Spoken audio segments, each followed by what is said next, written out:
আমরা বাঙালি, আমরা বাস দিয়ে বুর্জ খলিফাও করে দিতে পারি। এফেল টাওয়ার তো আগের বার আমাদের পাড়াতেই করছিল। তবে যাই বলো তাই বলো, আমার পূজা প্যান্ডেলের ছোট প্যান্ডেল গুলোই ভালো লাগে গো। কি সুন্দর শান্তি মতন দর্শন করা যায়, একটু দাঁড়ানো যায়। আবার কিছু কিছু প্যান্ডেলে তো প্রসাদও দেয়। বড় প্যান্ডেল গুলা কি এক গাদা টাকা ডোনেশন নিবে, তারপর ঢুকতে না ঢুকতে ঘাট ধাক্কা দিয়ে বার করে দিবে। একটু ঠাকুরের মুখটা অব্দি ভালো করে দেখতে দেয় না, একটা নকল দানা পর্যন্ত দেয় না। যান যান বেরোন বেরোন। এত কারুকার্য করছিস কেন? যেগুলা প্যান্ডেল লক্ষ লক্ষ টাকা খরচা করে বানায়, ওইখানে লোকজনদেরকে হেলাতাচ্ছিল করে। আরে তোর লোককে দেখার জন্যই তো বানাইছিস, তাহলে দেখতে দিস না কেন?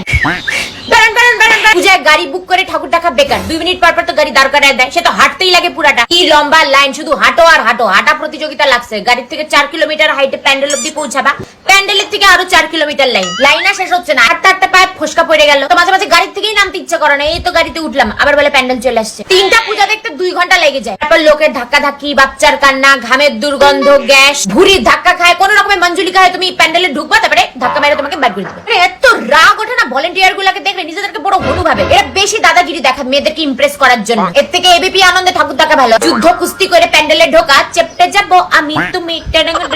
এরা খরচা করে সুন্দর বানায় ঠিকই, কিন্তু শান্তি লাগে না। নিজের প্যান্ডেলে শান্তি মতন গোল করে চেয়ার পেতে বসে ছেলেদের ঝাড়ি মারা অনেক ভালো। শান্তি পাড়ার ছোট প্যান্ডেলে আমরা এরকম কাউকে দুচ্ছাই করি না।